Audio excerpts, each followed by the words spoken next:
Hello and welcome to Nltv News. Now this is Johanna Muri and now we'll have a look at the headlines. Naga People's Front revokes suspension of 7 rebels MLAs who defied party directive during the 2019 Lok Sabha elections. The 7 legislators were suspended from the Kok party for allegedly voting in favor of NDPP candidate. Citing shortage of medical practitioners in the state, Nagaland In-Service Doctors Association reaffirms its decision to resorting to mass casually from April 18. The association in a press release points out requirements of at least 540 doctors for the newly created districts and the upcoming medical colleges. Nagaland Power Department to mandatorily install smart prepaid meters for all categories of consumers in time-bound and phased manner with immediate effect. Areas or consumers where postpaid meters are still operational not to be brought under ambit of communitization of electrical till further notice. 5 hardcore militants belonging to various factions of National Socialist Council of Nagaland surrendered before a team of 6th Assam Rifles and Arunachal Pradesh Office Assam Rifles Police, Arunachal Police in Tirap district. Out of 5 rebels, 2 belong to NSCN-IM, 2 from NSCN-U and 1 from NSCN-KYA. Prime Minister Narendra Modi and Nepal Prime Minister Sher Bahadur Deuba met and held a delegative talks at Hyderabad House in New Delhi on Saturday. This Prime Minister Deuba's first bilateral visit abroad since assuming office for the 5th time in July last year.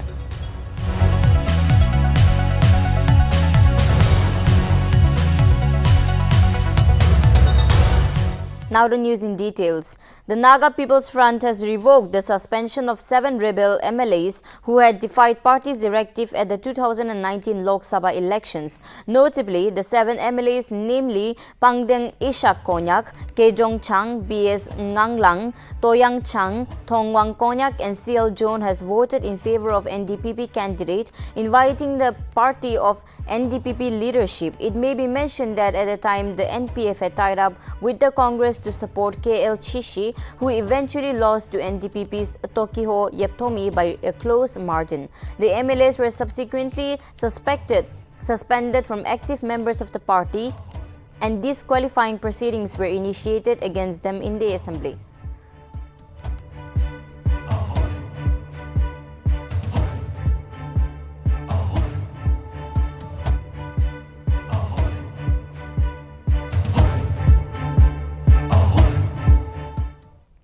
Five hardcore militants belonging to various factions of the National Socialist Council of Nagaland surrendered before a team of 6th Assam Rifles and Arunachal Pradesh Police in Tirap district on Friday.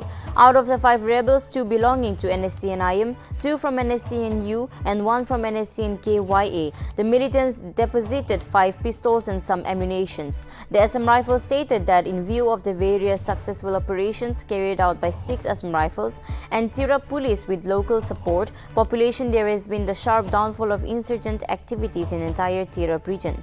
As per the surrendered cartridge, the atrocities of the underground outfit towards the local population motivated the laydown in arms, joined mainstream to show their support against the inhuman activities of underground outfits.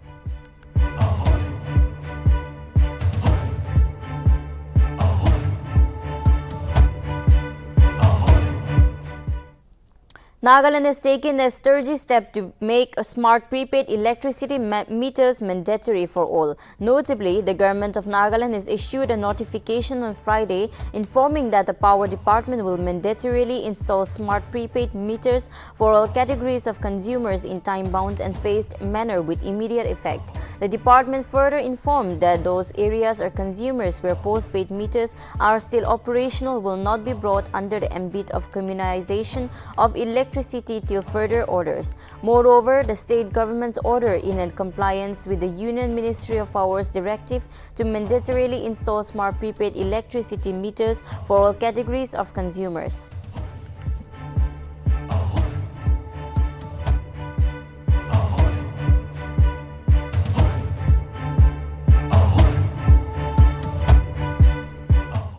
The Ministry of Home Affairs stated that the center has been implementing a scheme to compensate security-related expenditures for the state which has been critically affected by insurgency, and Nagaland received an amount of rupees 30.35 crore for the financial year 2021-22. The scheme has been implemented in all northeastern states excluding Mizoram and Sikkim. Under the security-related expenditure scheme, a total of 185.25 crore was released to the 6 northeastern states for the year 2021-22. As per the ministry report of Nagaland, received rupees 67.61 crore in 2015-16, rupees 61.48 crore in 2016-17, 13.16 crore in 2017-18, 42.34 crore in 2018-19, 19.82 crore in 2019-20, and rupees 41.82 crore in the year 2020-21.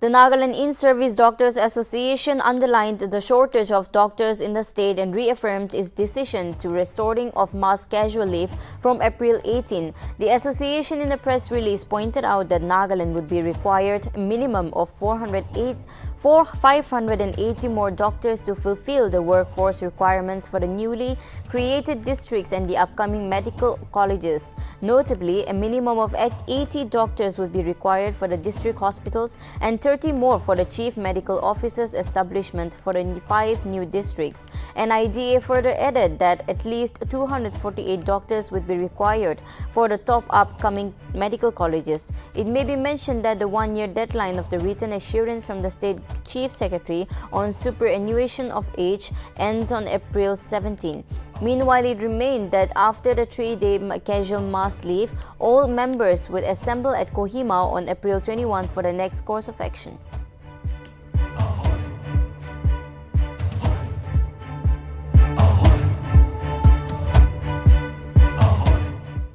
Schools from Nagaland virtually took part in Pariksha Pe Charcha, the live telecast virtual from Prime Minister of India Narendra Modi on Friday. Notably, Jawaharlal Navodaya Vidyalaya Kohima, Kendriya Vidyalaya Dimapur and Jawahar Navodaya Vidyalaya Luwaza Kuzetsa under PEG joined the interaction under the Prime Minister. Notably, Modi interacted with students, teachers and parents from all over the world during the 5th edition of Pariksha Pe Charcha held at Talkotra Stadium, Delhi. It may be mentioned that Prime Minister responds to questions related to examination and stress-related areas posted by exam warriors, and in the wake of the country coming out of COVID-19 pandemic, an exam shifted back to offline mode.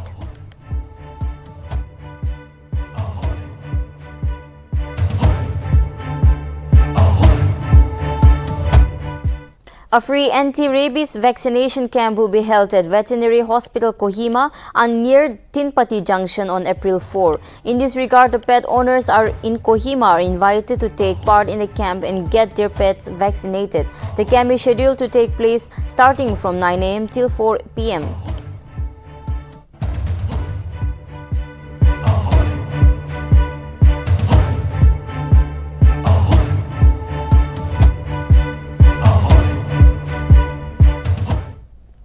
With only a few days left for the Dr. T. Au Inter-District Football Trophy, Mokokchung District Football Association is all geared up to host the tournament. The tournament is scheduled to be held from April 18 to 29 April. MDFA President Maya Sangar Lamtur stated that despite the limited resources, they are trying their best to go ahead with the major renovation works at the venue in Ingkong Maran Sports Complex. He also acknowledged that various governmental departments in districts are helping the association in every possible way. Furthermore, MDFA co-governor Imli Kumzak stated that the participants' teams from the 16 districts will be reaching Mokokchung on April 17, while the opening ceremony will be held on 18th of April, followed by starting of the matches from April 19. The winner of the tournament will win a cash prize of 3 lakh rupees and the runners-up 2 lakh rupees. Besides, there will be other prizes including individual prizes.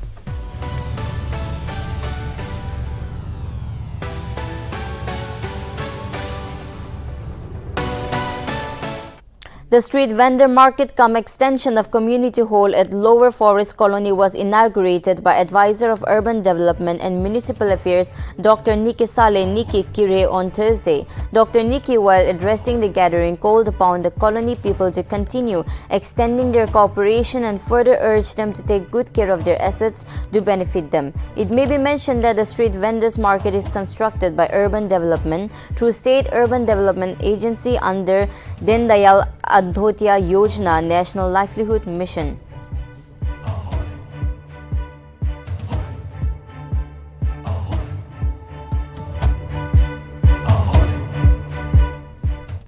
The Nagaland Home Guard Service Association on Thursday held its 13th General Session at General Training Institute in Nltv, Dimapur with Deputy Commandant General of Home Guard, Civil Defense and SDRF Nagaland, Medozale Penyu, as the special invitee. Furthermore, Penyu, while addressing the gathering, highlighted various challenges faced by the department during the pandemic and appreciated the members for their tremendous effort. He also further expressed gratitude to all the ranks and files, past and present, for their services and sacrifice rendered. Meanwhile, during the business hour, various issues concerning the welfare of the association were deliberated within, while a new team of office bearers for NHGSA for the session 2022-25 was also selected.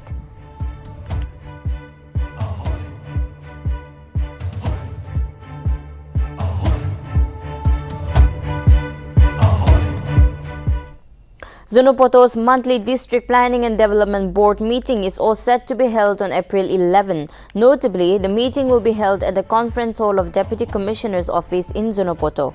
It is to be mentioned that Deputy Commissioner of Zonopoto, Rahul Banudas Mali, requested all board members to take note of the date and attend the meeting positively.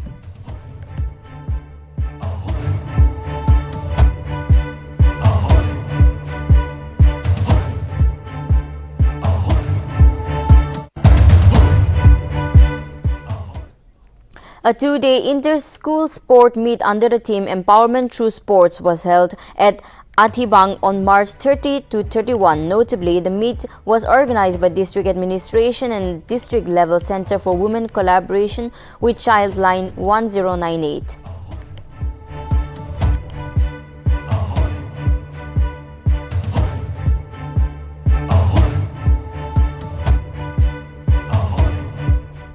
A felicitation program was held on Thursday to felicitate H. Viputo Yepto, who emerged as the national winner for the recently concluded second-level National Level Red Ribbon Club Quiz Competition at Rabindra Sadab Rakshi Bhawan in Tripura on March 24, 2022. Notably, the program was organized by Nagaland State AIDS Control Society at Kohima Science College in Jotsuma. Notably, furthermore, addressing the program, Dr. S.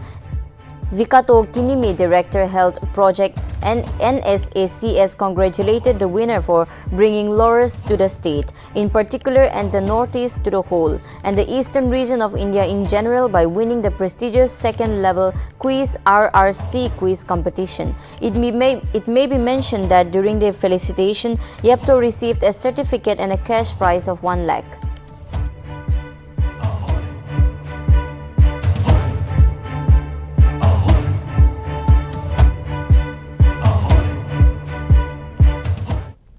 Meghalaya Chief Minister Conrad Sangma held a meeting with government-appointed interlocutor PS Dakar to discuss matters pertaining to the law and order of the state and to discuss issues of peace talks with HNLC. Home Minister of Meghalaya Laikim Rimbai, Deputy Chief Minister Preston Taisong, Chief Secretary Rebecca Vich Suchiang were also present for the meeting. HNLC appointed Representative Sadon Bla also attended the meeting. Chief Minister Conrad Sangma stated that the government is committed to taking things forward and continuous communication is being made with every stakeholder. However, Chief Minister Conrad Sangma refused to divulge any further details.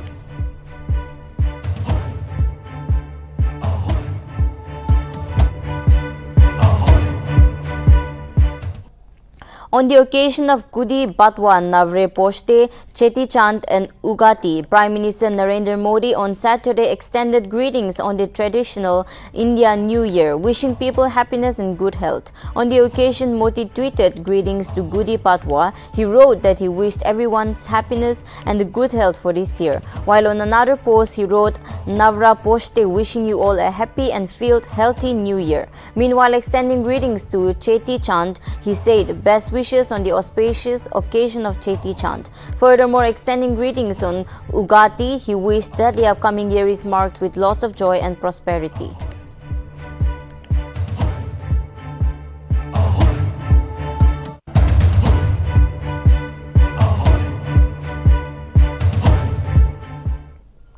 Fuel prices in India continues to maintain in an upward trend, with petrol and diesel rates hiked by another 80 paisa per litre on Saturday. An increase of about rupees 7.20 litres in 10 revisions in 12 days has been compounded so far. Notably, the petrol price is now rupees 102.61 per litre, while diesel is selling at rupees 93.87 in Delhi. In Mumbai, the petrol and diesel prices now stands at rupees 117.57 and rupees 101.79 per litres respectively. Meanwhile, petrol and diesel prices are selling at rupees 108.21 in Chennai. Furthermore, the prices of petrol is at rupees 112.19 and diesel in rupees 97.2 in Kolkata.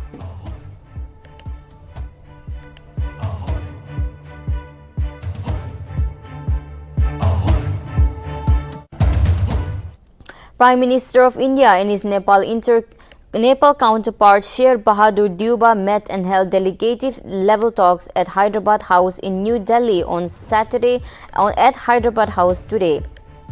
Nepal Prime Minister Sher Bahadur Deuba, accompanied by high-level delegations, and his spouse, Dr. Arzu Deuba, arrived in Delhi on Friday for his 3-day visit to the country. Notably, the meeting between PM Narendra Modi and Nepal PM Sher Bahadur Deuba is aimed towards working together to make India-Nepal relations to newer heights. It may be mentioned that wide-ranging talks of multifaceted partnerships are on the agenda.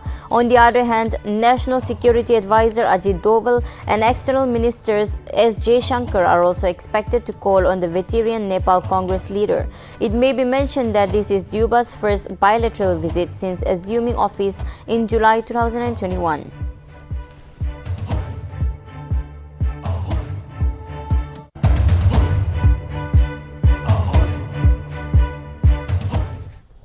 Sri Lankan President Gotabaya Rajapaksa has declared a nationwide public emergency late on Friday following violent protests over the country's worst economic crisis in decades. The president invoked tough laws allowing the military to arrest and detain suspects for long periods without trial, as demonstrations calling for his outsider spread across the South Asian nations. Meanwhile, Sri Lanka IOC, the subsidiary of Indian Oil Corporation in Sri Lanka, assured to supply 6,000 metric tons of fuel to ease the power shortage. On the other hand, India trades have started loafing 40,000 tons of rice for prompted shipment to Sri Lanka in the first major food aid since Colombo secured a credit line for New Delhi. It may be mentioned that the anger against the Rajapaksa's handling of deepening economic crisis in the island of nation 22 million spiraled into the violence late on Thursday, as hundreds of protesters clashed with police for several hours. A severe shortage of foreign currency has left Rajapaksa's government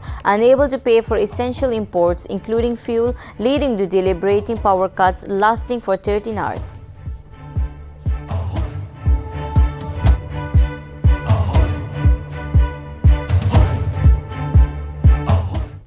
International Atomic Energy Agency's Director General Rafael Grossi on Friday stated that he is set to head an assistance and support mission to Ukraine's Chernobyl nuclear power plant. Grossi took down to Twitter and remarked that this will be first in a series of such nuclear safety and security mission to Ukraine. Meanwhile, Grossi recently visited Ukraine and Russia, during which he held discussions with officials on both sides about ensuring the security of Ukraine's nuclear facilities.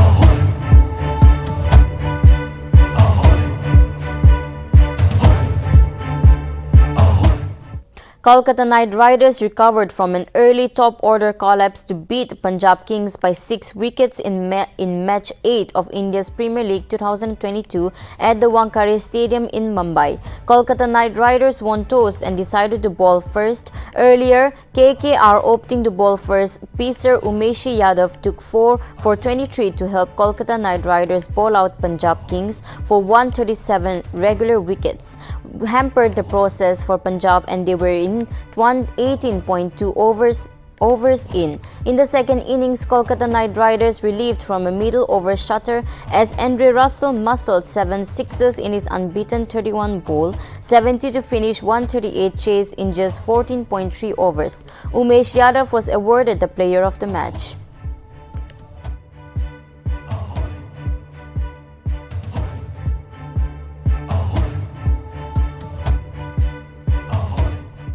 Kolkata Knight Riders registered their second win and have now registered 4 points in 3 games.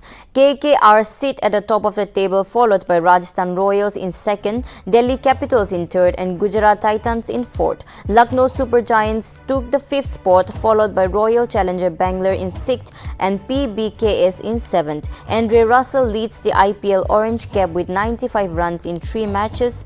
Faudu Pellesis in the 2nd spot with 93 runs, followed by Ishan Kishan with 81 runs in 3rd place. CKS Robin Uthappa occupies 4th spot with 78 runs, with PBKS Pukan Rakapaksha 74 runs in 5th place. Umesh Yadav took 4 wickets against PBKS and is now on top of the purple cap race with 8 dismissals. KKR Team Sodhi is second in the list with 5 wickets to his name. RCB all-rounder Wanindu Hasaranga also has 5 wickets and occupies the 3rd spot. Dwayne Bravo sits 4th and Akash Deep at 5th spot.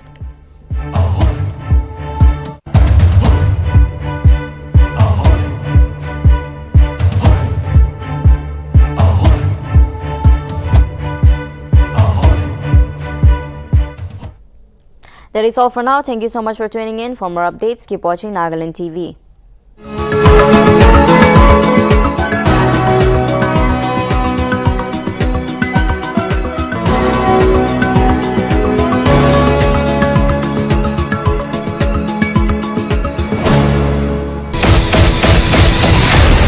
New YY Dynamite Instant Noodles.